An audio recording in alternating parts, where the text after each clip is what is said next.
Wes, iya monggo.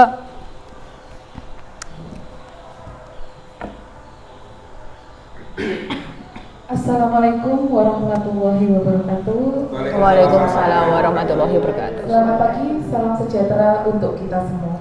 Pagi. Yang terhormat Wakakurikulum SMA Negeri 1 Blitar. Yang terhormat Bapak Ibu, rekan guru, peserta workshop yang berbahagia.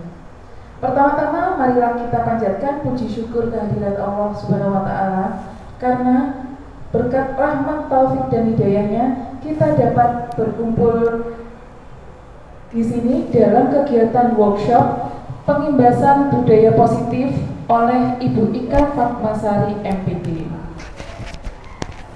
Untuk memulai acara pagi hari ini, izinkan saya membacakan susunan acara. Pertama, pembukaan. Yang kedua, menyanyikan lagu Indonesia Raya.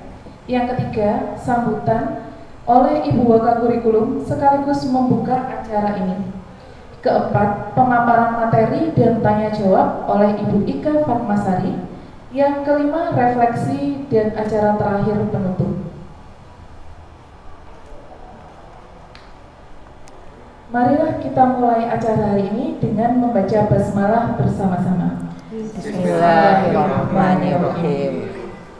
Acara selanjutnya yaitu menyanyikan lagu Indonesia Raya. Hadirin dimohon berdiri. Untuk yang bertugas dipersilakan.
Hadirin dipersilakan duduk kembali.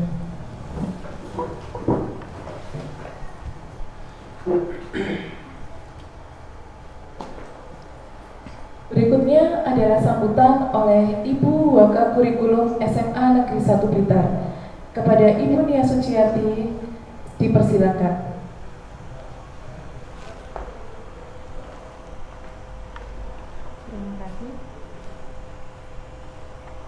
Assalamualaikum warahmatullahi wabarakatuh. Waalaikumsalam warahmatullahi wabarakatuh.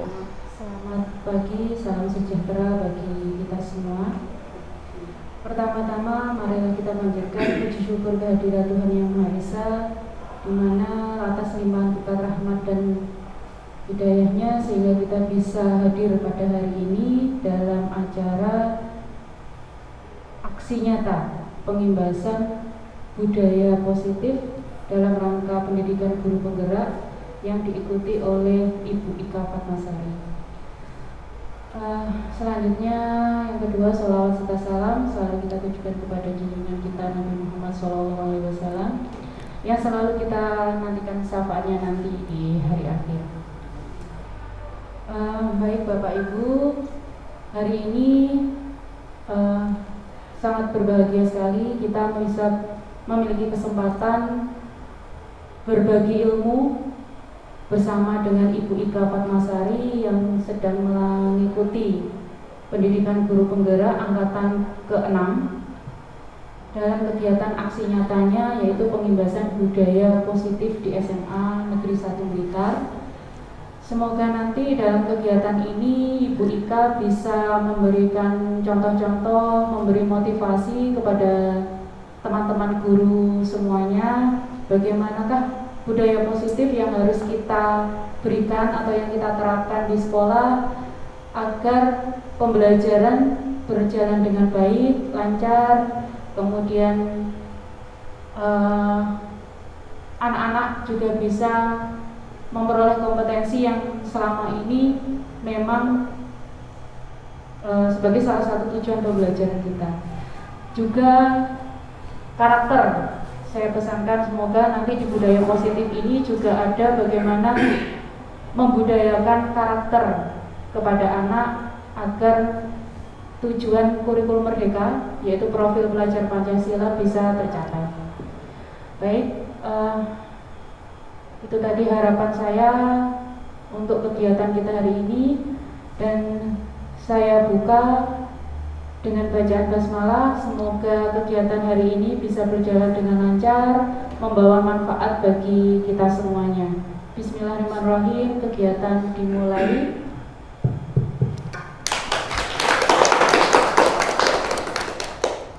Demikian sedikit dari saya. Silakan kita belajar bersama-sama dengan Bu Ika. Saya akhiri. Wassalamualaikum warahmatullahi wabarakatuh. Waalaikumsalam warahmatullahi wabarakatuh. Terima kasih Ibu Nia Suciati. Memasuki acara inti pada hari ini adalah aksi nyata modul 14, yaitu pengimbasan budaya positif di SMA Negeri 1 Blitar oleh Ibu Ika Fatmasari. Mari kita simak bersama-sama agar kita dapat mendapatkan manfaat dari Ibu Ika. Terima kasih. Silakan Bu. Iya, terima kasih. Assalamualaikum warahmatullahi wabarakatuh. Ya, selamat pagi. Yang terhormat Ibu Nia Suciati selaku Wakakurikulum SMA 1 Kota Blitar dan Bapak Ibu Guru SMA 1 Kota Blitar yang saya banggakan. Terima kasih atas kehadiran panjenengan semua di ruang Adiwiyata ini dalam rangka saya melakukan aksi nyata pengimbasan budaya positif modul 1.4. Tugas saya pendidikan guru penggerak angkatan 6 di Kota Blitar ini. Sebelum saya melakukan pengimbasan budaya positif di modul 1.4, saya akan sedikit bercerita mengenai pendidikan atau pelajaran apa saja yang sudah saya pelajari selama ini, kurang lebih ada 2 bulan. Ketika saya mengikuti pendidikan guru penggerak, selama 3 bulan ini saya sudah mempelajari ada 4 modul. Yang pertama modul 1.1 mengenai filosofi pendidikan menurut Ki Hajar Dewantara, di modul 1.2 mengenai nilai dan peran guru penggerak, modul 1.3 visi guru penggerak, dan di modul 1.4 budaya positif. Modul 1.1 ini mengenai filosofi pendidikan menurut Ki Hajar Dewantara. Seperti yang Bapak Ibu semua sudah ketahui bahwa kita semua mengenal mengenai trilogi pendidikan atau lebih dikenal sebagai semboyan, nggih. Ki Hajar Dewantara mempunyai 3 semboyan. Yang pertama ada Ing Ngarsa Sung Tulodo, yang kedua ada Ing Madya Mangun Karsa, dan yang ketiga adalah Tutwuri Handayani. Di mana apabila kita maknai Ing Ngarsa Sung Tulodo berarti seorang guru harus mampu memberikan contoh atau tulodo kepada peserta didik kita. Yang kedua, Ing Madya Mangun Karsa berarti sebagai pendidik kita harus mempunyai atau memberikan motivasi kepada peserta didik kita. Dan yang ketiga adalah Tutwuri Handayani, kita harus mempunyai dorongan, memberikan dorongan kepada peserta didik kita. Dari trilogi atau semboyan Ki Hajar Dewantara ini dimulai dari yang pertama, seorang guru harus menjadi tauladan, seorang guru harus memberikan motivasi, seorang guru harus memberikan dorongan. Bila kita maknai, berarti ini bisa kita artikan sebagai menuntun, Bapak Ibu. Ya, tugas seorang guru apabila dulu saya maknai pendidik itu adalah senter pembelajaran atau pendidik guru itu menjadi pusat pembelajaran. Itu adalah kata guru yang dulu saya pahami. Tetapi ketika saya mengikuti pendidikan guru penggerak ini, ternyata tugas guru itu tidak menjadi senter pendidikan. Tugas guru adalah menuntun siswanya sesuai dengan kodrat alam dan kodrat zaman, sesuai dengan tahunnya atau sesuai dengan abad tahun berapa. Nah, tugas guru sebagai menuntun untuk mencapai kebahagiaan dan kesejahteraan muridnya ya, yang setinggi-tingginya dan bermanfaat bagi dirinya sendiri dan juga masyarakat. Nah, di sini berdasarkan kodrat alam, kodrat alam itu cenderung ketika pendidikan saya atau ketika saya sekolah pada dahulu, di mana guru saya itu cenderung menggunakan metode ceramah ketika mengajar. Terus selanjutnya juga guru cenderung ketika memberikan tugas kepada peserta didiknya itu cenderung memberikan tugas bentuk esai atau pilihan ganda. Tetapi kita sekarang mendidik murid kita sesuai dengan kodrat zaman. Di kodrat zaman ini banyak sekali yang bisa kita lakukan. Saatnya jam darurat dimulai. Ya, atau kita implementasikan. Salah satunya di SMAN 1 Kota Blitar ini tahun 2021 bulan Oktober sudah melakukan pembelajaran berdiferensiasi. Menurut saya pembelajaran berdiferensiasi ini sudah sesuai dengan kodrat zaman. Nah, kodrat zaman ini berarti guru harus menuntun peserta didiknya ya, Bapak Ibu ya, menuntun, bukan guru menjadi center. Ketika menuntun ini memang nanti diharapkan siswa itu bahagia ya, mencapai kebahagiaan yang setinggi-tingginya. Nah, pembelajaran berdiferensiasi ini sudah saya lakukan ketika mengajar bahasa Jawa. Ada 3 aspek yang harus diperhatikan Bapak Ibu. Yang pertama ada aspek konten, yang kedua aspek proses, dan yang ketiga adalah aspek produk. Salah satu contohnya ketika saya mengajar cerita wayang, atau paling mudah kita pahami konten saya adalah cerita wayang.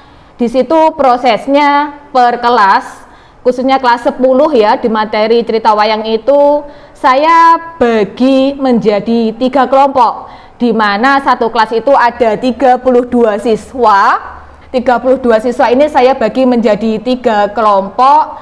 Nah, dari 3 kelompok itu saya beri kebebasan, mana yang menjadi sutradaranya, mana yang menjadi dalangnya, mana yang menjadi pembantu wayang atau mengambilkan wayang, mana yang menjadi sinden, mana yang menjadi niyogo, dan juga mana nanti yang merekam.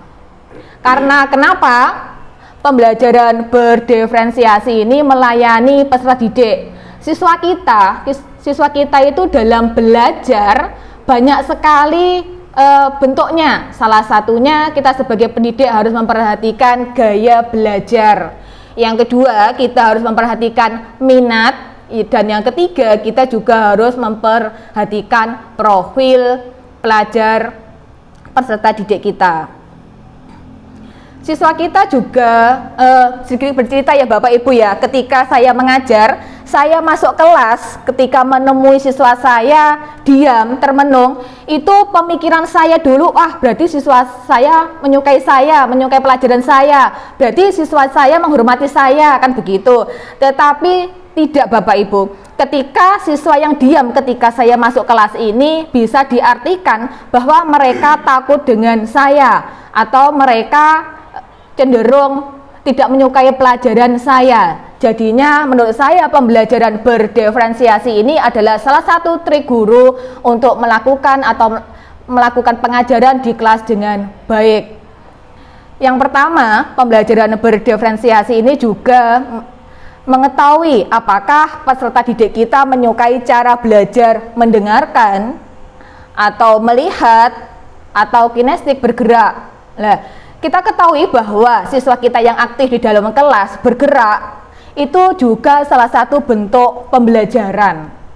Ya, bukan berarti siswa kita yang bergerak di dalam ruangan itu dia tidak belajar atau dia itu tidak menghormati kita.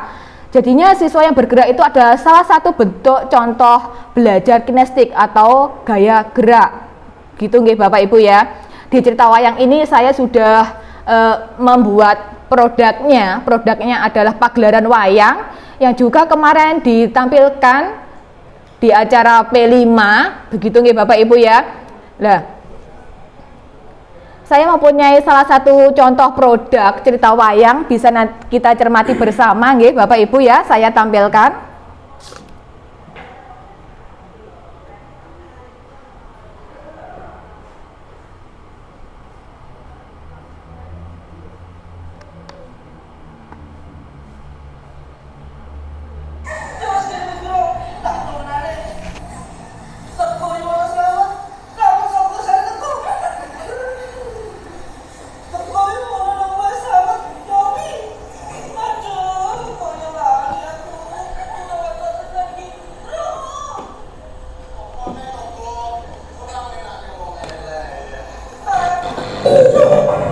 Wes dene tak gimana gedang-gedang. Akhirnya tepuk mono sanget sama kesan. Tepuk mono sanget sama kesan. Loh, ora kok. Loh, nemu iki lho tak gimana tak gedhe. Kowe kok iki.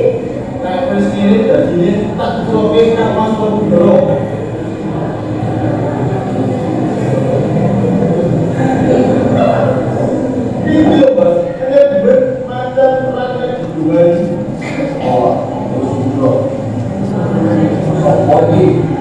Aku mau menang kalau saya jangan gol. Apa tujuan orang jangan gol? Aku mau menang gol. Betul.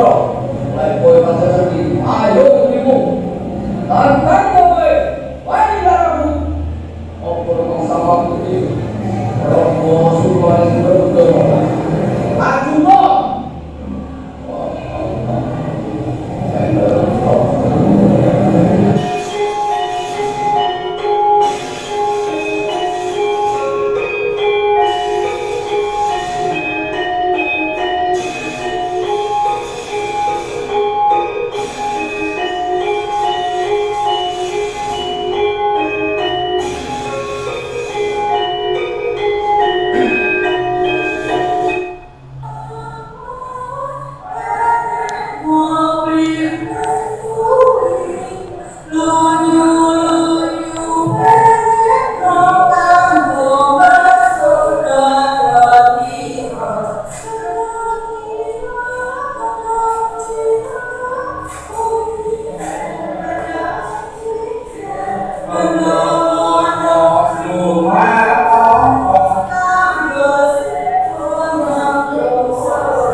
Satu ekor dalam belakang bisa ada lupa.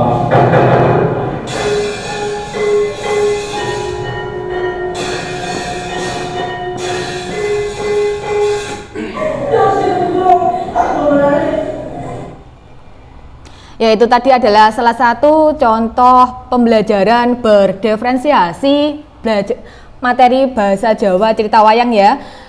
Kontennya cerita wayang, terus selanjutnya prosesnya adalah tadi pembagian kelompok berdasarkan minat siswa apa yang dia sukai, dan yang ketiga kita sebagai pendidik harus mengetahui profil belajar siswa.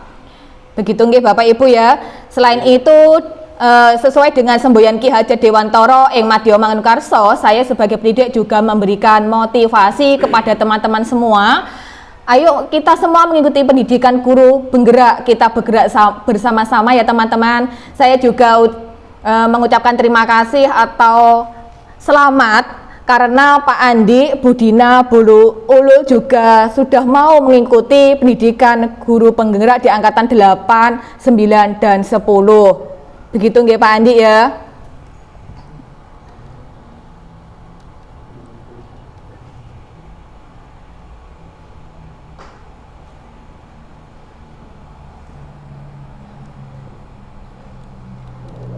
Ya, selanjutnya di modul 1.2 mengenai nilai dan peran guru penggerak. Apabila saya maknai di modul 1.2 nilai dan peran guru penggerak ini sama dengan karakter seorang guru, di mana kita sebagai pendidik harus mempunyai karakter. Karakter guru di sini ada 5. Yang pertama, kita sebagai pendidik harus mandiri, reflektif, kolaboratif, berpihak kepada peserta didik, dan yang kelima, kita sebagai guru harus inovatif.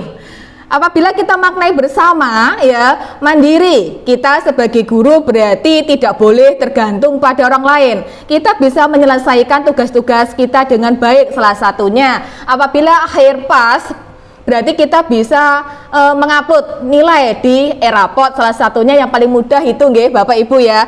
Dan yang kedua, sifat sebagai guru adalah reflektif.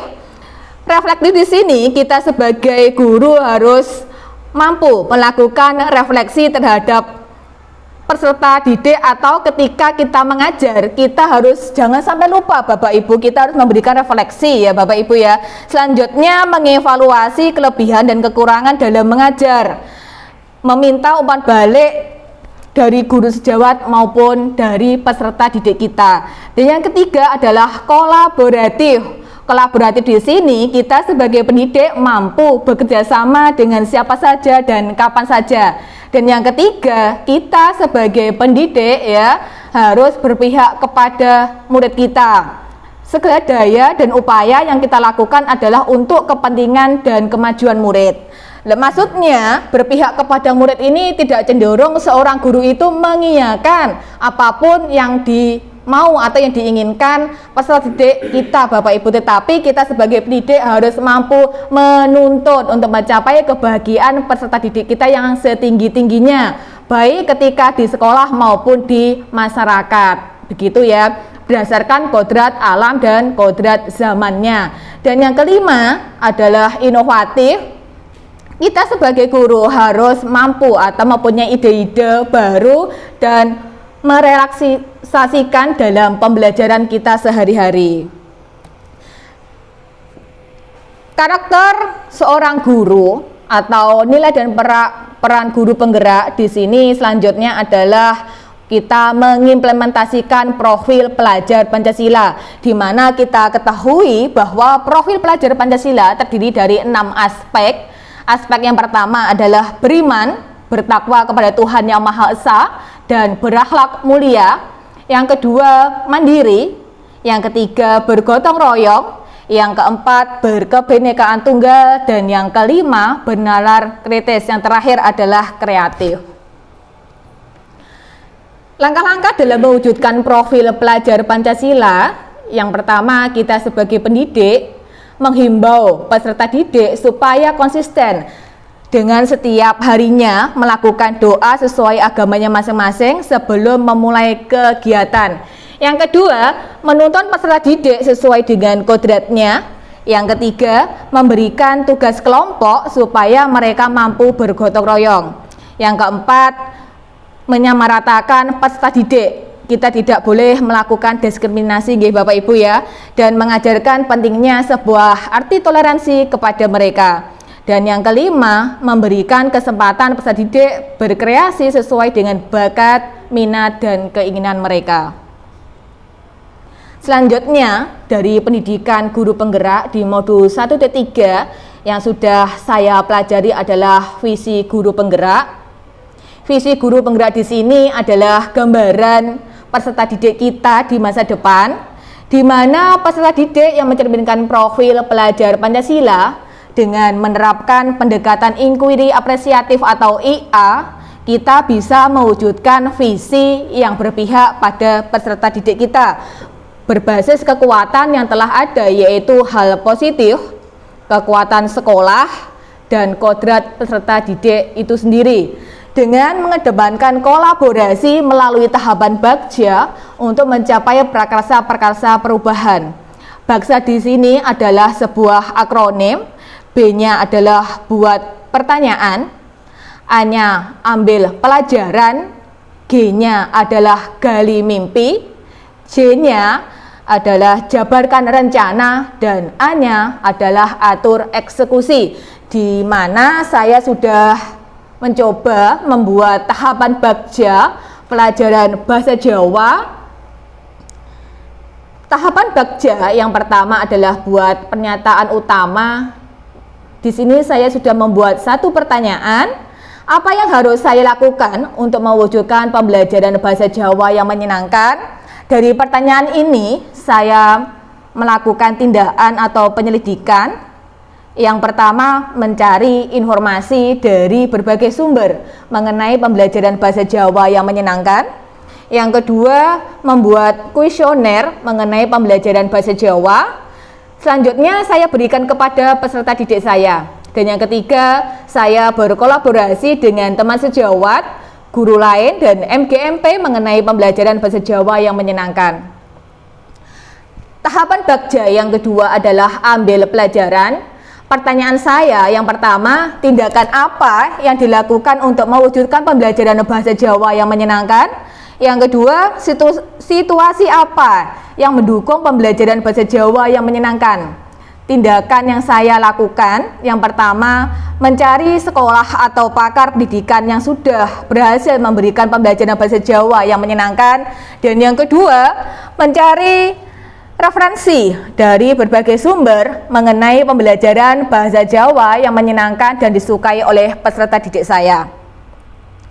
Yang ketiga adalah gali mimpi. Pertanyaan saya yang pertama, model pembelajaran atau materi bahasa Jawa apa yang disukai oleh peserta didik? Yang kedua, apa saja tahapan proses pembelajaran yang menyenangkan? Dan yang ketiga, bagaimana cara melihat minat siswa dalam mengikuti pembelajaran bahasa Jawa? Tindakannya yang pertama, saya mencatat materi bahasa Jawa apa saja disukai oleh peserta didik saya. Ini berdasarkan berjenjang ya, berdasarkan kelas 10, 11, dan 12. Selanjutnya pertanyaan yang kedua, merancang tahapan-tahapan proses pembelajaran bahasa Jawa yang menyenangkan. Dan yang ketiga, dengan melakukan refleksi di setiap akhir pembelajaran. Selanjutnya, tahapan Bagja yang keempat adalah jabarkan rencana. Pertanyaan yang saya buat, yang pertama, berapa lama waktu yang dibutuhkan untuk melaksanakan atau mewujudkan pembelajaran bahasa Jawa yang menyenangkan? Yang kedua, bagaimana cara mengukur kemajuan proses tersebut? Yang ketiga, usaha apa yang dapat meningkatkan pembelajaran bahasa Jawa yang menyenangkan? Dan yang keempat, bagaimana caranya supaya peserta didik selalu memiliki minat terhadap pembelajaran bahasa Jawa? Tindakan yang saya lakukan, membuat daftar capaian target yang akan dilakukan. Yang kedua, mencatat setiap kemajuan dalam proses pembelajaran. Yang ketiga, melakukan pembelajaran yang sesuai dengan kebutuhan peserta didik dan mengaplikasikan sesuai minat bakat mereka. Dan yang keempat, mengkondisikan pembelajaran bahasa Jawa agar tetap nyaman bagi peserta didik saya. Yang kelima adalah atur eksekusi. Di sini saya mempunyai 4 pertanyaan. Pertanyaan yang pertama, siapa saja yang berperan dalam mewujudkan pembelajaran bahasa Jawa yang menyenangkan? Yang kedua, kapan rencana pembelajaran bahasa Jawa yang menyenangkan dilakukan? Yang ketiga, siapa yang dapat mengarahkan dan memantau? Dan yang keempat, apa rencana tindak lanjutnya? Tindakan yang saya lakukan, yang pertama, semua warga sekolah SMAN 1 Kota Blitar. Yang kedua, membuat rencana dan target yang akan dicapai. Yang ketiga, kepala sekolah dan rekan sejawat. Dan yang nomor 4, mengembangkan rencana tindak lanjut dan berkolaborasi dengan rekan sejawat maupun MGMP. Begitu nggih Bapak Ibu dari tahapan Bagja yang sudah saya buat di modul 1.3 visi guru penggerak. Nah, selanjutnya mengenai modul 1.4 budaya positif.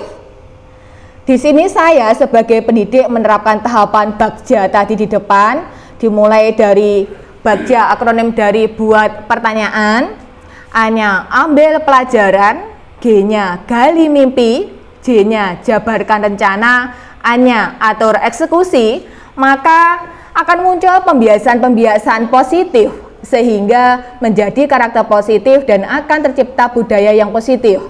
Dengan budaya yang positif akan menciptakan rasa aman, nyaman pada peserta didik selama mengikuti proses pembelajaran, mendorong peserta didik untuk berpikir, bertindak, dan mencipta proses memerdekakan dirinya sehingga peserta didik lebih mandiri dan bertanggung jawab sesuai dengan profil pelajar Pancasila. Ya, selanjutnya dari modul 1.4 mengenai budaya positif di sini saya mencoba melakukan pengimbasan atau pengamatan mengenai penerapan disiplin budaya positif di SMA 1 Kota Blitar. Mohon maaf ya sebelumnya Bapak Ibu, sebenarnya yang sudah saya amati mengenai budaya positif di SMA 1 Kota Blitar semuanya sudah berjalan dengan baik. Tim tatipnya juga sungguh luar biasa di setiap paginya mengawal peserta didik kita. Jadinya hari ini kita sharing ya Bapak Ibu, bukan berarti saya melakukan pengimbasan budaya positif tersebut saya menggurui panjenengan, tetapi kita lebih tepatnya sharing mengenai budaya positif. Ngoten nggih. Nah, dari penerapan budaya positif di SMA 1 Kota Blitar, apabila saya amati di setiap paginya dari siswa yang datang yang dikawal dengan tim tatik yang bersedia bertugas setiap paginya, ngoten nggih Bapak Ibu ya. Nah, di sini pembiasaan yang pertama ada ketika peserta didik kita datang dari gerbang radius kurang lebih 300 meter, peserta didik kita itu harus mematikan motornya Bapak Ibu, tidak boleh dikendarai sampai ke parkiran. Karena apa? Karena di sebelah kanan dan kiri merupakan kelas. Yang pertama, apabila mesin tidak dimatikan berarti bisa mengganggu pelajaran. Yang kedua juga ada polusi yang diakibatkan dari motor tersebut.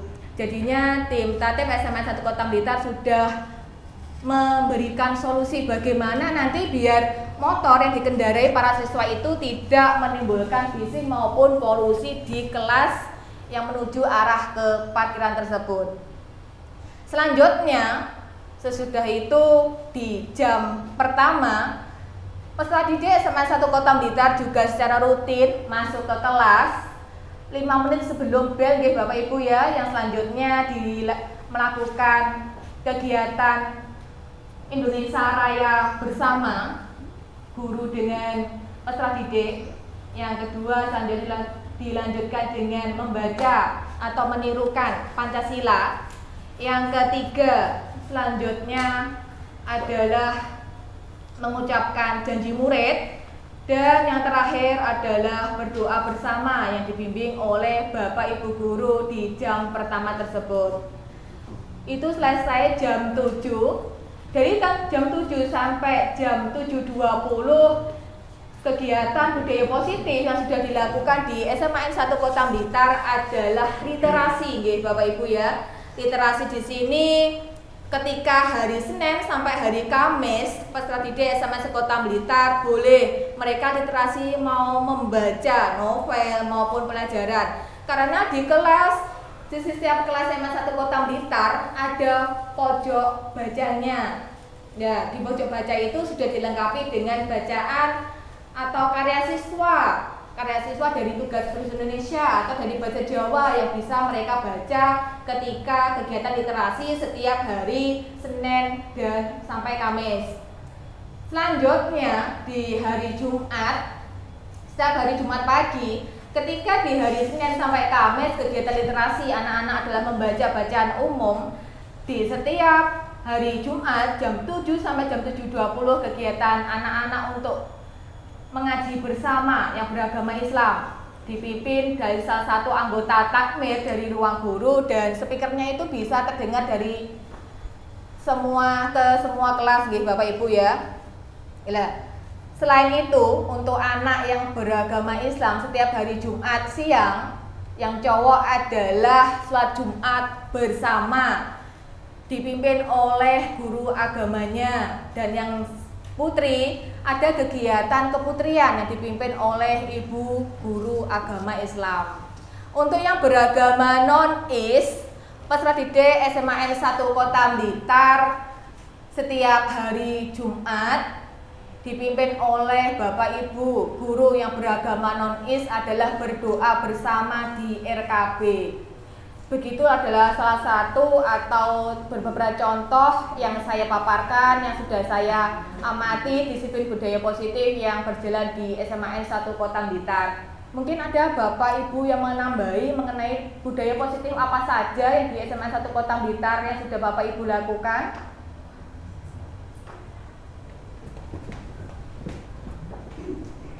Sudah cukup nih Bapak Ibu, berarti sama, iya Pak Dedi? Terima kasih banyak atas kesempatan yang diberikan. Untuk penerapan disiplin budaya positif di SMA N1 Blitar, kebetulan untuk tim tatip pada jangka waktu tertentu itu melaksanakan sidak. Sidak terhadap atribut dan mungkin kerapian siswa terkait dengan kalau siswa laki-laki rambutnya dipotong seberapa pendek gitu. Nah, apakah yang seperti itu termasuk dari penerapan budaya positif? Terima kasih atas kesempatannya. Iya, terima kasih, pertanyaan sungguh membangun ya Pak Dedi ya. Menurut saya kolaborasi tim tatip di SMA 1 Kota Blitar dengan melakukan sidak atribut juga pemangkasan rambut itu adalah salah satu bentuk budaya positif. Karena kenapa? Karena kita ketahui disiplin positif di sini nggih Bapak Ibu ya. Disiplin itu karena menurut saya artinya adalah kebiasaan, sebuah kebiasaan, sedangkan positif itu berarti salah satu yang baik. Kalau saya artikan berarti disiplin positif artinya adalah sebuah kebiasaan yang baik yang biasa kita lakukan ya di SMA N1 Kota Blitar ini. Jadinya dalam rangka atribut dan juga pemotongan rambut yang pendek itu menurut saya juga termasuk di budaya positif ini Bapak Dedi ya. Ya, apakah ada Bapak Ibu yang lain? Sama, sudah cukup nggih? Ya, terima kasih. Selanjutnya di modul 1.4 ini, selain saya juga sudah mempelajari mengenai budaya positif ya, saya juga mempelajari mengenai praktik segitiga restitusi Bapak Ibu. Yang saya pahami di sini jelasnya ketika praktek segitiga restitusi semua Bapak Ibu di SMA 1 Kota Blitar ini semua sudah melakukan ya, tetapi mungkin beda nama ya. Kalau dulu di sebelum kurikulum merdeka yang penting kita kan menuntun peserta didik kita untuk mencapai kebahagiaan dan kesejahteraan yang setinggi-tingginya. Lah, sepenting aku ngarahne muridku nggih tujuan sing apik kan gitu. Kalau di kurikulum merdeka ini kita mengenai segitiga restitusi. Nggih, Bapak Ibu ya. Dulu sebelum saya mengikuti guru penggerak ini, saya berpikir itu ketika nanti saya pendidikan guru penggerak, saya mempelajari mengenai kurikulum merdeka Bapak Ibu ya. seperti yang kita ketahui juga di PMM, di platform Merdeka Belajar ya, itu ada beberapa materi yang harus kita selesaikan. Ternyata setelah saya kemarin menyelesaikan PMM ya, terus saya mengikuti pendidikan guru penggerak ini, materinya sama Bapak Ibu ya, yang dimulai dari modul 1.1 mengenai filosofi mengenai pendidikan Ki Hajar Dewantoro, di modul 1.2 mengenai nilai dan peran guru penggerak, di modul 1.3 mengenai visi guru penggerak, dan modul 1.4 mengenai budaya positif. Ini semuanya sudah ada di PMM Bapak Ibu atau platform Merdeka Mengajar, begitu nggih. Ternyata setelah saya refleksikan, setelah saya mengikuti pendidikan guru penggerak ini, materinya cenderung diarahkan bagaimana seorang guru itu harus mampu menuntun peserta didiknya sesuai dengan kodrat zamannya. Dari segitiga restitusi ini, yang pertama adalah menstabilkan identitas, yang kedua validasi tindakan yang salah, dan yang ketiga adalah menanyakan keyakinan kelas. Tentunya dari segitiga restitusi ini Bapak Ibu semuanya sudah menerapkan ketika pembelajaran yang Bapak Ibu lakukan dalam kegiatan sehari-hari. Yang pertama, menstabilkan identitas di sini berarti seorang guru menanyakan. Contohnya, bila saya ada siswa tidak mengerjakan tugas bahasa Jawa, di sini saya panggil, saya stabilkan identitas dia. Kenapa kamu tidak mengerjakan tugas bahasa Jawa saya? Begitu. Terus yang kedua, saya melakukan validasi tindakan yang salah. Ya, validasi tindakan yang salah ini saya memberi pengertian. Salah satunya biar siswa saya tidak merasa kecewa gitu ya, tetapi lebih tepatnya siswa saya akan merasa bersalah. Saya bersalah karena sudah tidak mengerjakan tugas dari Bu Ika, begitu ya. Jadinya saya memberikan pengertian nah atau le atau nduk gitu ya. Memang manusia itu tidak ada yang sempurna. Kesempurnaan itu hanya milik Allah, kan begitu. Tetapi kita sebagai manusia harus berusaha berikhtiar dan berusaha mengerjakan tugas apa yang sudah diberikan oleh guru kita. Itu. Dan yang ketiga, menanyakan keyakinan kelas. Keyakinan kelas di sini sudah Bapak Ibu lakukan semuanya secara tidak langsung. Apabila di sebelum kurikulum Merdeka, keyakinan kelas di sini adalah lebih tepatnya adalah kontrak pembelajaran yang sudah Bapak Ibu lakukan ketika di awal tahun ajaran baru dan juga di awal semester. Biasanya Bapak Ibu kan melakukan kontrak pembelajaran. Ketika mengikuti pelajaran bahasa Inggris atau bahasa Jawa, anak-anak tidak boleh tidur, salah satunya tidak mengerjakan tugas, kan begitu. Lah, di kurikulum Merdeka ini disebut dengan keyakinan kelas Bapak Ibu. Nah, jadinya setelah kita menstabilkan identitas murid kita melakukan validasi tindakan dia yang salah, selanjutnya kita mengingatkan, ayo keyakinan kelas apa yang sudah kita buat ketika awal semester atau awal ajaran baru tersebut. Begitu nggih Bapak Ibu ya. Selanjutnya mengenai kesepakatan dan konsekuensi, apabila kita pahami bersama, kesepakatan adalah persetujuan antara siswa dengan guru yang diterapkan dalam kelas tersebut. Sedangkan konsekuensi adalah sesuatu yang diterima ketika siswa melanggar kesepakatan. Di sini dari kesepakatan bisa juga bukan hanya ya Bapak Ibu, bukan hanya siswa dengan guru, tetapi juga bisa diterapkan siswa dengan wali kelasnya ketika awal ajaran baru atau ketika awal semester dimulai, begitu nggih Bapak Ibu ya. Nah, tentunya ketika siswa dengan wali kelas memulai pembelajaran atau melakukan proses pembelajaran ini kan tidak cenderung ada cerita yang menyenangkan saja atau cerita yang menyedihkan saja, begitu nggih Bapak Ibu ya. Tetapi tentunya juga ada suka dan duka. Nah, di sini mungkin ada salah satu Bapak Ibu guru yang mau bercerita mengenai suka dan dukanya menjadi wali kelas.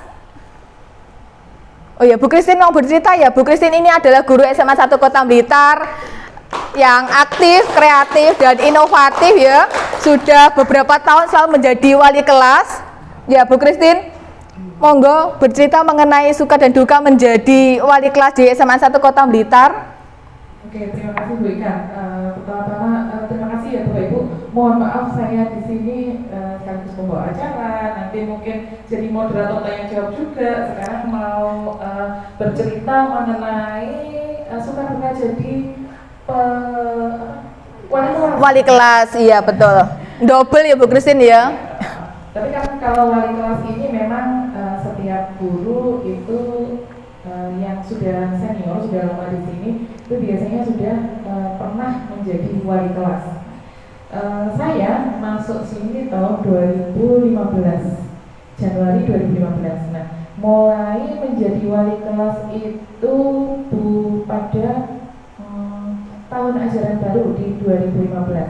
Nah, 2015 itu awalnya mengampu atau punya anak wali itu yang anak olim, jadi sangat menyenangkan. Nah, begitu ada, karena kalau suka dukanya sih sebenarnya tidak ada ya. Jadi setiap siswa itu memiliki karakter masing-masing.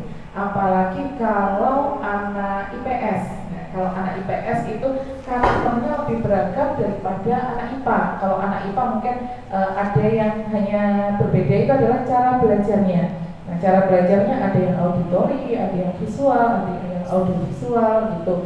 Nah, itu mungkin permasalahan kalau di anak-anak IPA itu tidak sekompleks yang anak IPS.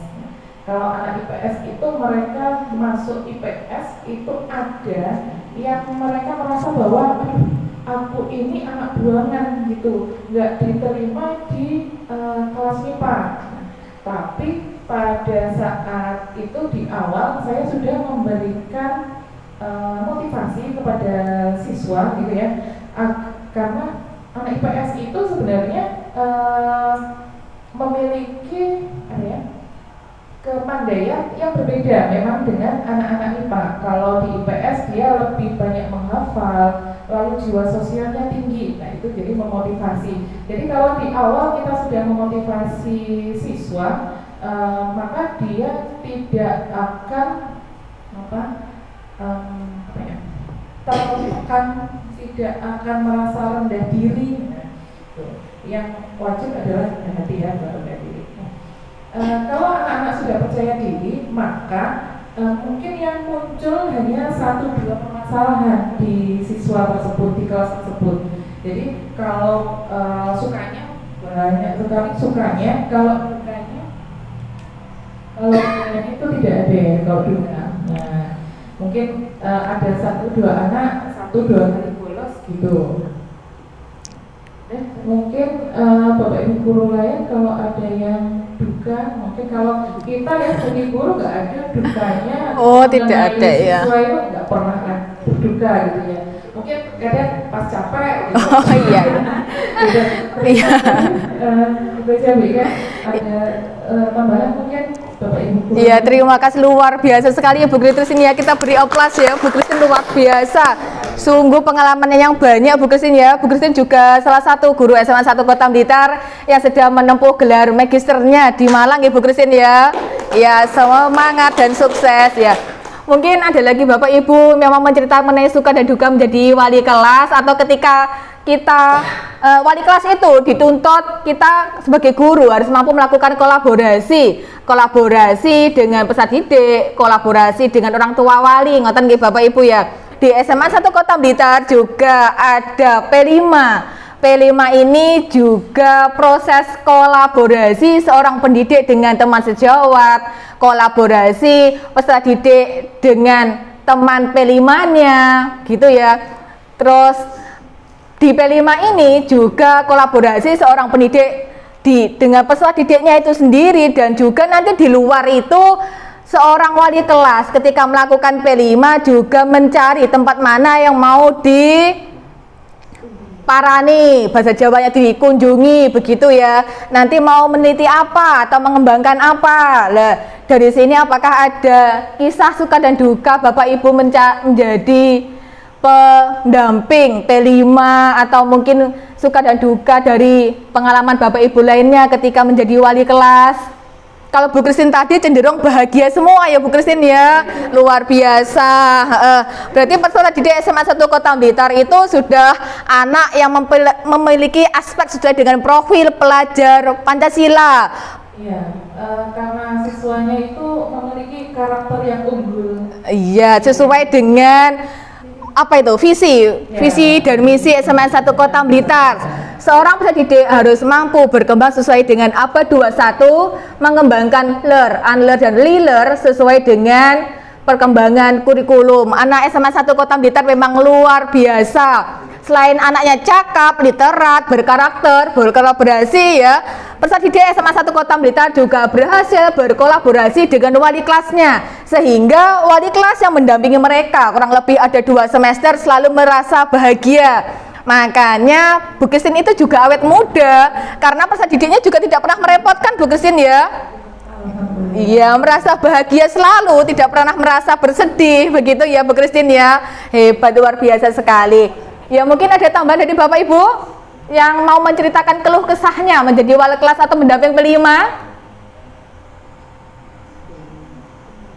Oh, tidak ada. Mungkin karena memang SMA 1 Kota Blitar adalah siswanya yang berbibit unggul. Jadi mereka itu tidak pernah merepotkan Bapak Ibu semuanya ya. Semua yang mereka lakukan adalah luar biasa sekali sesuai dengan visi SMAN 1 Kota Blitar. Sungguh mengagumkan sekali di sini. Makanya ketika saya melakukan tugas saya sebagai guru penggerak di modul 1.4 ya, budaya positif, pengimbasan budaya positif, lebih tepatnya hari ini saya melakukan sharing kepada Bapak Ibu semuanya.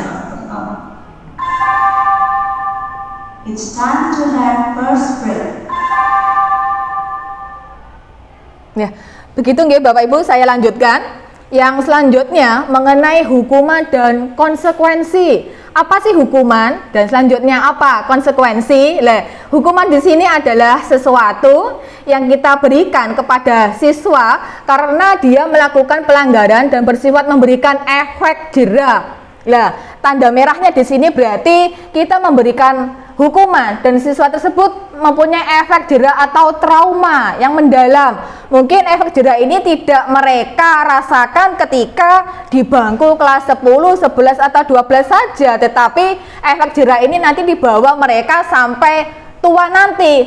Oh, itu loh, dulu saya pernah dihukum sama Pak Inu contohnya, begitu ya. Sedangkan konsekuensi di sini adalah sesuatu yang diperoleh siswa karena melanggar kesepakatan dan tidak menimbulkan efek jera.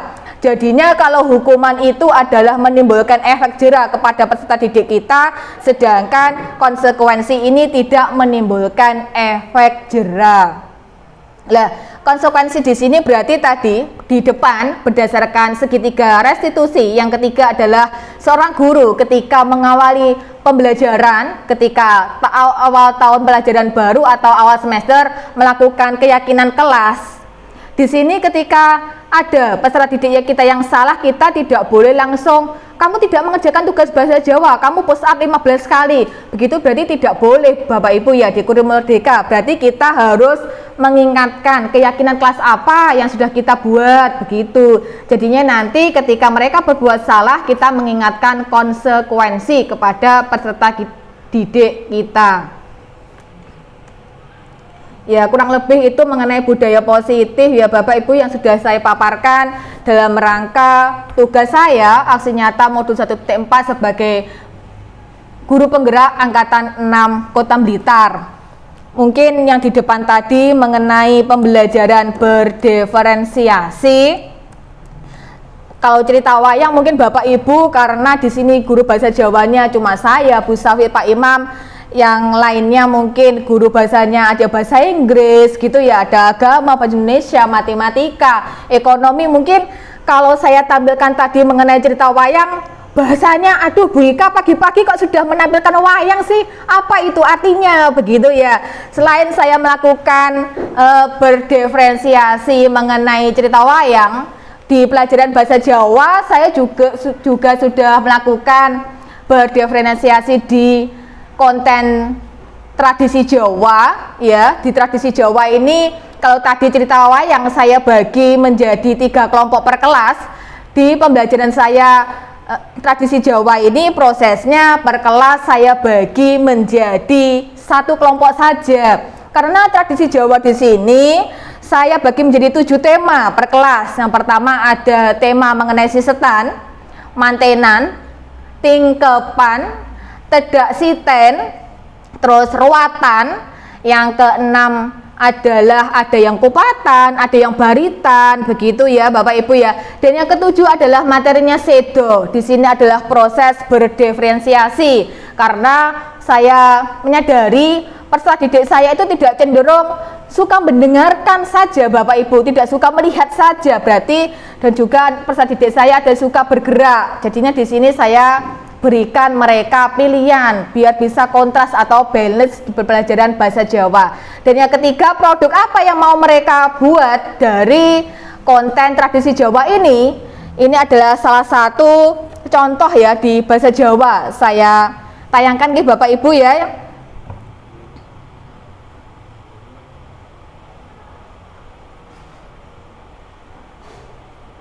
So give me your blessing, son. I'll give her all that I've got.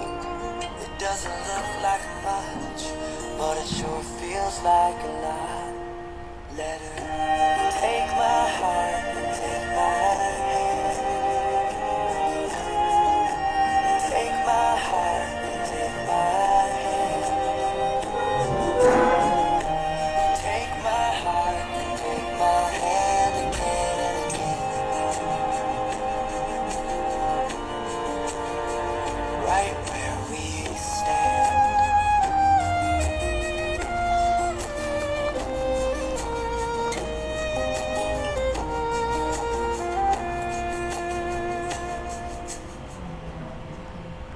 Mengenang ya Bapak Ibu ya, mengenang ketika menjadi manten, ngoten nggih.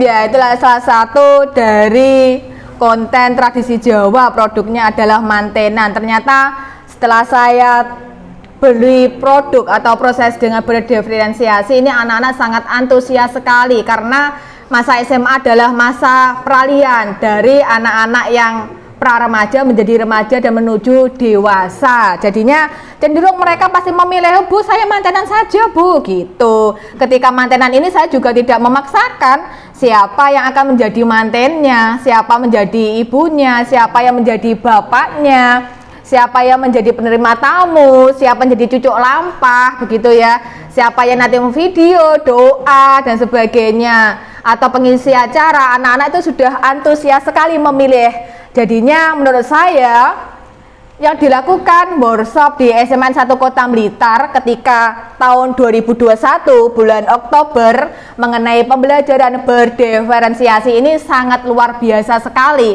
karena sudah sesuai dengan perkembangan zaman, kodrat zaman, di mana tugas guru adalah menuntun peserta didiknya, mengikuti, mengarahkan agar peserta didiknya bahagia, mencapai kebahagiaan setinggi-tingginya berdasarkan kodratnya, begitu. Karena kalau kodrat saya dulu, kodrat alam, guru itu adalah center pendidikan. Ternyata setelah saya pahami mengikuti pendidikan guru penggerak ini, kodrat zaman adalah guru sebagai among. Guru itu ngemong anak-anak, guru itu menuntun, begitu Bapak Ibu. Ya, begitu adalah yang sudah saya paparkan ke panjenengan semua. Ya, saya kembalikan ke Bu Christine sebagai moderator. Pembawa acara. Oh iya, merangkap ya Bu Christine ya. Iya, Bu Christine. Iya, pembawa acara, moderator, terus tadi sebagai mau jadikan apa, dirijen juga ya. Iya, terima kasih ya Bu Christine, luar biasa sekali ya. Oke, kita beri tepuk tangan untuk mereka. Ini tadi sudah dipaparkan oleh Bu Ika aksi nyata modul 1.4 mengenai pengimbasan budaya positif. Nah, jadi sudah diberi contoh juga bahwa di SMA Negeri 1 Blitar itu sudah memiliki budaya positif yang sudah dilaksanakan selama bertahun-tahun. Nah, berikut kita akan masuk ke tanya jawab. Silakan Bapak Ibu jika ada yang ingin ditanyakan mengenai pengimbasan budaya positif, bisa pengimbasan budaya positif yang ada di SMA 1 Blitar atau yang belum ada di SMA 1 Blitar. Gitu. Silakan Bapak Ibu jika ada yang ditanyakan, atau mengenai materi juga bisa. Tadi mungkin ada materi yang belum kita pahami mengenai apa, atau segitiga restitusi tadi mungkin kan bahasanya berbeda dengan kita. Mungkin tadi ada, kalau kita mungkin kontrak kerja. Nah, kalau kontrak kerja, Kontak belajar. Pembelajaran. Nah, itu di situ sudah kita laksanakan kan, karena sekarang kurikulumnya menggunakan kurikulum Merdeka, jadi kita namanya berbeda juga, padahal sudah kita laksanakan bersama sejak dulu. Iya betul. Silakan mungkin mengenai hukuman atau Iya mungkin pertanyaan, saran atau kritik begitu ya Bu Christine ya. Misalnya kalau mau saran dan kritik juga boleh. Iya. Silakan. Terima kasih kesempatan yang diberikan pada saya. Ini kebetulan saya kan tidak mengajar kelas 10 ya. Iya. Jadi untuk kurikulum Merdeka mungkin saya masih kulit luarnya ya, Iya. karena belum terjun secara langsung. Iya. Kemudian dari aksi nyata BK ini ya lumayan lah memberikan wawasan pada saya ya. Ini kaitannya dengan guru penggerak ya. Inggih, iya. Itu tadi ada modul yang 1.3 ya tentang visi guru penggerak ya. Ya, visi guru penggerak. Iya. Ini visi tersebut apakah per guru atau per guru mapel Iya. atau perlu disampaikan ke sekolah gitu? Dimaksud dengan visi, karena kalau misalnya visi itu kan yang ke depan gitu. Betul, Ya, disampaikan atau hanya di kelas saja atau di di keseluruhan dalam sekolah. Iya. Visinya tersebut itu seperti apa? Implementasinya ya. Iya, betul. Ya, itu saja. Iya. Ya, terima kasih atas pertanyaannya Bu Iva. Saya akan mencoba menjawab dari pertanyaan Bu Iva ya, mengenai visi penggerak yang sudah saya pelajari di modul 1.3. Visi itu menurut saya adalah angan-angan saya yang belum tercapai kan begitu. Jadinya visi di sini kira-kira dari per mata pelajaran, khususnya tadi bahasa Jawa yang sudah saya buat ya Bu Iva ya. Sebentar saya bukakan. Nah, visi guru penggerak ini per guru mapel misalnya bahasa Jawa, saya mempunyai visi apa terhadap peserta didik saya, begitu. Angan-angan apa untuk peserta didik saya ke depannya. Lah, misalnya Bu Iva nanti untuk pengajar biologi, Bu Iva juga harus mempunyai visi. Visi saya sebagai guru biologi ke depannya saya menginginkan siswa saya yang bagaimana, begitu Bu Iva. Lah, di sini visi guru penggerak nggih. Ini ada pendekatan inquiry apresiatif. Pendekatan inquiry apresiatif ini adalah sebuah pendekatan yang berkolaborasi dengan tahapan bagja. Tahapan bagja ini adalah sebuah akronim nggih Bu Iva, yang B adalah buat pertanyaan, yang A atur pelajaran, yang G, kita sebagai guru harus gali mimpi. Lah, gali mimpi di sini adalah kita harus mempunyai visi kita ke depan apa, mimpi kita ke depan apa untuk kodrat peserta didik kita sesuai berkembang kodrat alam dan kodrat zaman. Apa yang harus kita terapkan, apa angan-angan kita. Lah, kita kan ketika mengajar itu tidak cenderung pokoknya aku ngulang teko mulih kan begitu. Kita harus mempunyai visi. Nanti peserta didik kita harus mempunyai peserta didik yang cakap, literat. Lah, peserta didik kita salah satu bisa menjadi pemimpin di Indonesia ini. Itu adalah angan-angan visi kita. Jadinya bagaimana kita bisa mewujudkan mimpi kita di G tadi kan gali mimpi. Jadinya di J dari akronim bagja ini adalah jabarkan rencana. Jadi dari visi kita itu harus mempunyai jabaran rencana bagaimana begitu. Dan yang terakhir adalah atur eksekusi dari akronim bagja, begitu Bu Iva. Jadinya visi guru penggerak ini harus diterapkan per guru mata pelajaran. Karena misalnya visi kita sama, di mata pelajarannya kan beda, tidak bisa kita terapkan secara bersama-sama. Bahasa Jawa, saya mempunyai visi murid saya itu harus pandai berpidato menggunakan bahasa kromo inggil kan begitu. Nanti misalnya visi kita antara bahasa Jawa dengan biologinya sama, nanti tidak sinkron gitu. Kalau untuk pidato saya mempunyai visi itu misalnya pada didik saya tuntut untuk fasih berpidato menggunakan kromo inggil. Di sini sangat kesulitan sekali menurut saya. Meskipun benar di sini sukunya Jawa, tapi siswa kita kan juga ada yang berasal dari luar pulau. Yang pertama, yang kedua, peserta didik kita menggunakan bahasa ibunya itu bukan bahasa ibu Jawa. Ada yang bahasa Indonesia, ada yang bahasa Inggris malahan begitu ya. Makanya di SMA 1 Kota Blitar itu ada pertukaran pelajar dari sini ke luar negeri, dari luar negeri ke sini, gitu kan? Ya, jadinya di sini mungkin untuk visi saya mengenai pelajaran bahasa Jawa yang saya tuntut adalah peserta didik saya ya harus mampu berdoa ketika mengawali pembelajaran bahasa Jawa itu menggunakan basa kromo inggil yang fasih gitu. Nanti setelah mengakhiri pelajaran peserta didik saya juga saya mempunyai visi, kamu harus mampu melakukan penutupan berdoa menggunakan basa kromo inggil yang fasih yang betul ya. Dari sini doanya itu kan saya yang buat Bu Iva. Saya buat sendiri, saya translate ke bahasa kromo inggil. Aslinya itu yang saya ambil adalah dari surat Al-Fatihah. Nah, surat Al-Fatihah itu kan ada translatean ke bahasa Indonesia. Bahasa Indonesia inilah yang saya translate ke bahasa Jawa, kromo inggil. Jadinya secara tidak langsung peserta didik saya ya, selain mereka mempelajari mengenai unggah-ungguh basa, mereka juga mempelajari ilmu agama, tapi saya kemas ke doa, pambuka dan panutup itu. Salah satunya yang agak mudah saya terapkan itu karena tugas saya sebagai guru adalah menuntun peserta didik saya berdasarkan kodratnya. Saya tidak bisa memaksakan ini harus kamu bisa, kan begitu Bu Iva. Ya, begitu Bu Iva menurut saya. Apakah sudah setuju atau mungkin ada pendapat lainnya?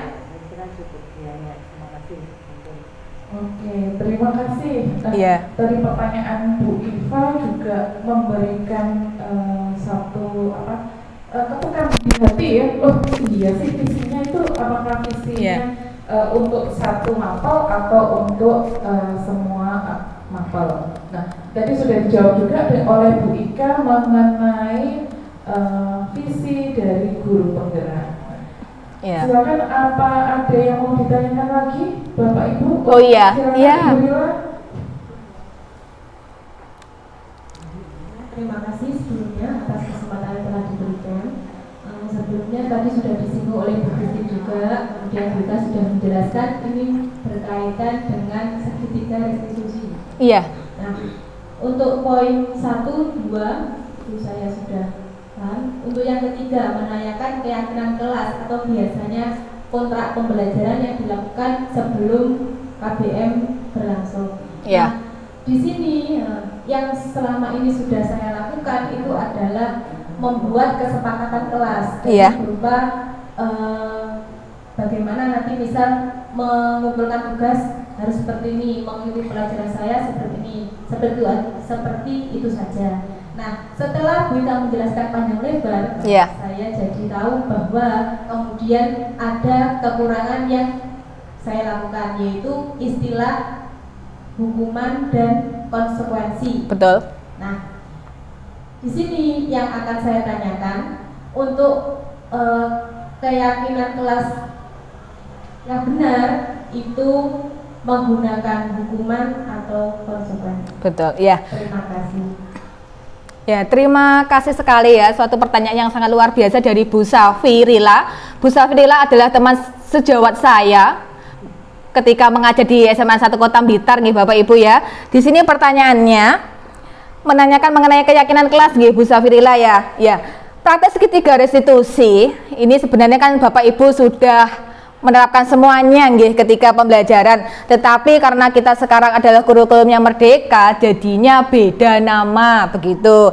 Jadinya di kurikulum Merdeka ini kita sebagai guru itu tidak boleh menghukum murid kita, Bu Safirilla. Jadinya apapun yang kita lakukan antara guru dengan peserta didik kita itu harus berdasarkan keyakinan yang sudah kita buat ketika kita mengawali tahun ajaran baru itu atau di awal semester. Jadinya salah satu contoh keyakinan kelas di sini ya, kita dengan siswa misalnya membuat kesepakatan atau konsekuensi apabila kamu tidak mengerjakan tugas bahasa Jawa, nanti kamu harus membaca Al-Quran surat Al-Baqarah ya, surat 1 sampai selesai. Lah itu kan salah satu bentuk konsekuensi dia tanpa mempunyai rasa jera. Tetapi misalnya kita tidak membuat konsekuensi di sini atau keyakinan di sini, ketika siswa kita tidak mengerjakan tugas, lalu kamu tidak mengerjakan tugas bahasa Jawa, kamu sekarang sit up 50 kali di depan. Lah, berarti atas yang kita berikan ke siswa kita secara langsung tanpa ada keyakinan kelas atau kesepakatan di depan,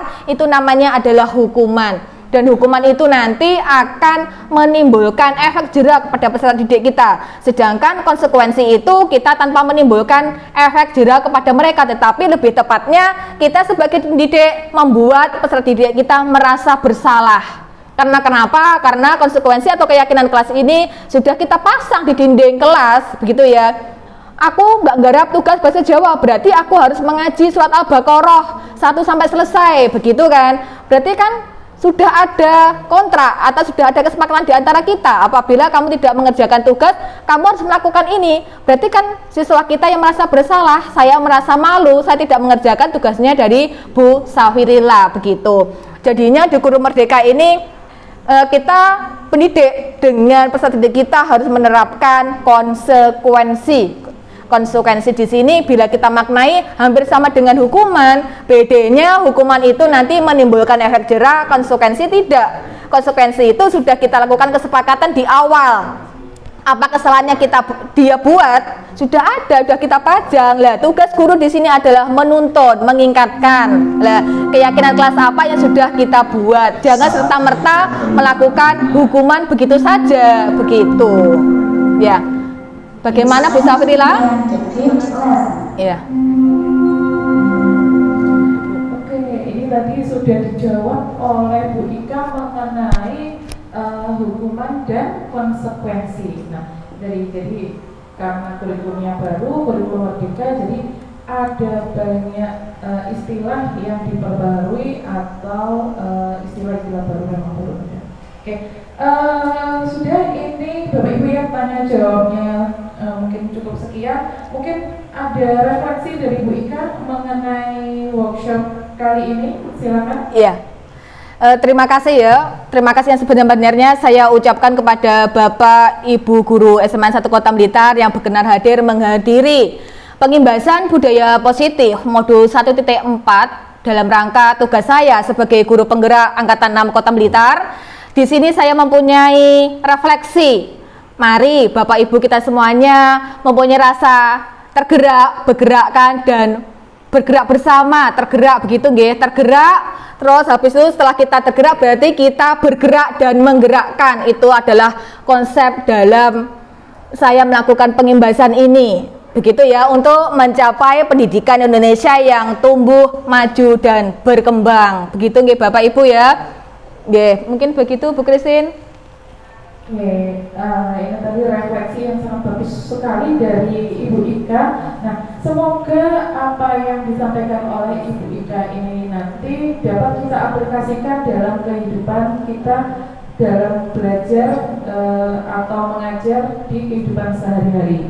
Nah, terima kasih. Saya selaku membawa acara workshop kali ini mohon maaf sebesar-besarnya jika ada salah kata. Mari kita tutup bersama acara kali ini dengan bacaan hamdalah bersama-sama. Alhamdulillahirabbil alamin. Billahi taufiq wal hidayah wa ridwal inayah. Wassalamualaikum warahmatullahi wabarakatuh. Waalaikumsalam warahmatullahi wabarakatuh. Ibu semua. Ya. Nggih. Matur nuwun nggih Bapak Ibu atas kehadirannya di ruang adiwiyata ini. Pak Johan silih. Yeay,